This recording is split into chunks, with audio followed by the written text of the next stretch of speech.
Home loan తీసుకునే ప్రతి ఒక్కరూ కామన్గా చేసే 5 మిస్టేక్స్ ఏంటో ఇప్పుడు నేను చెప్పబోతున్నా. మిస్టేక్ నెంబర్ 1 ఏంటంటే ఇంట్రెస్ట్ రేట్ని కంపేర్ చేయకపోవడం. చాలా మంది చేసే అతిపెద్ద తప్పు ఏంటంటే 1-2 బ్యాంక్స్కి మాత్రమే వెళ్తారు, ఇంట్రెస్ట్ రేట్స్ ఎంత అనేది కంపేర్ చేసుకుంటారు. మీరు మల్టిపుల్ బ్యాంక్స్కి వెళ్తేనే మీకు ఇంట్రెస్ట్ రేట్స్ ఎక్కడ చీప్గా దొరుకుతున్నాయో తెలుస్తుంది.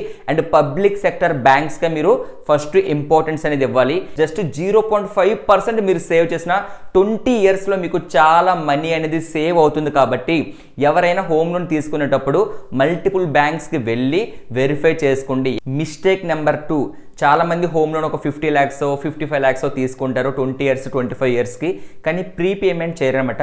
ప్రీపేమెంట్ చేయకపోతే మీరు చాలా డబ్బు లక్షల్లో అయితే నష్టపోయే అవకాశాలు ఉంటాయి. అదే సో మీరు 20 yearsకు 25 yearsకి మీరు లోన్ తీసుకున్నారన్నప్పుడు అట్లీస్ట్ ఇయర్లీ ఒక్క పేమెంట్ అయినా సరే ఎక్స్ట్రా చేయడానికి ప్రయత్నించండి.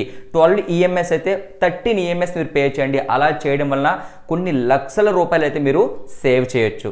మిస్టేక్ నెంబర్ 3 ఏంటంటే చాలా బ్యాంక్స్ ఏం చేస్తాయంటే మీరు ఇన్సూరెన్స్ అనేది మ్యాండేటరీగా తీసుకోవాలి అని చెప్పి వాళ్ళు ఫోర్స్ చేస్తారు. అయితే ఇక్కడ మనము దాన్ని తప్పుగా తీసుకోవాల్సిన అవసరం లేదు.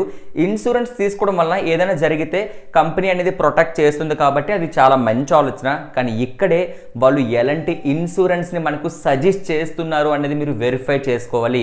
ఆ ఇన్సూరెన్స్కి సంబంధించిన కంప్లీట్ ఇన్ఫర్మేషన్ మీరు తెలుసుకొని అప్పుడు మాత్రమే యాక్సెప్ట్ చేయాలి. లేదనుకుంటే మేము బయట నుంచి ఇట్లా ఇన్సూరెన్స్ తీసుకుంటామని చెప్పేసి బ్యాంక్స్కి అయితే మీరు చెప్పవలసి ఉంటుంది. అలా కాకుండా మీరు బ్లైండ్గా ఫాలో అయితే ఫ్యూచర్లో మీరు చాలా బాధపడే అవకాశాలు అయితే ఉంటాయి. మిస్టేక్ నెంబర్ 4, ఆర్బీఐ ఎప్పుడు కూడా రెపో రేట్ని తగ్గిస్తుంది, పెంచుతుంది. సో ఆర్బీఐ రెపో రేట్ని తగ్గిస్తే మన లోన్ ఏదైతే ఉందో ఇంట్రెస్ట్ రేట్స్ అనేది తగ్గుతాయి. అండ్ రెపో రేట్ పెంచితే ఇంట్రెస్ట్ అనేది పెరుగుతుంది. ఇది అందరికీ తెలుసు. కొన్ని బ్యాంక్స్ ఏం చేస్తాయి అంటే రెపో రేట్ తగ్గించేటప్పుడు తగ్గించు, రెపో రేట్ పెంచేటప్పుడు పెంచుతాయి అనమాట. సో అది పెంచిందా తగ్గించిందా లేదనేది మీరే వెరిఫై చేసుకోవాలి. బ్యాంక్కి కాంటాక్ట్ చేయాలి. మా ఈఎంఐ ఎంత తగ్గింది ఏంటనేది మీరే ఎంక్వైరీ చేయాలి. చాలామంది తెలుసో తెలియకో దీన్ని నెగ్లెక్ట్ చేస్తారు. దీనివల్ల చాలా డబ్బులు మనము నష్టపోయే అవకాశాలన్నీ ఉంటాయి. కాబట్టి డెఫినెట్లీ రెపో రేటు తగ్గితే మీరు బ్యాంక్కి కాంటాక్ట్ చేయాలి. అండ్ మిస్టేక్ నెంబర్ 5 ఏంటంటే చాలామంది హోమ్ లోన్ అవని పర్సనల్ లోన్ ఇలా చాలా లోన్స్ తీసుకుంటారు కదా. ఎప్పుడైనా గుర్తుపెట్టుకోండి, మన శాలరీలో 50% మించి ఎలాంటి లోన్స్ కూడా ఉండకూడదు.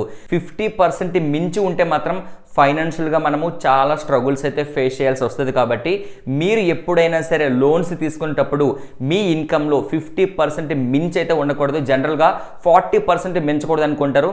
కొన్ని సందర్భాల్లో అది వర్కౌట్ అవ్వదు. కాబట్టి అట్లీస్ట్ 50% అయినా సరే మించకుండా చూడండి.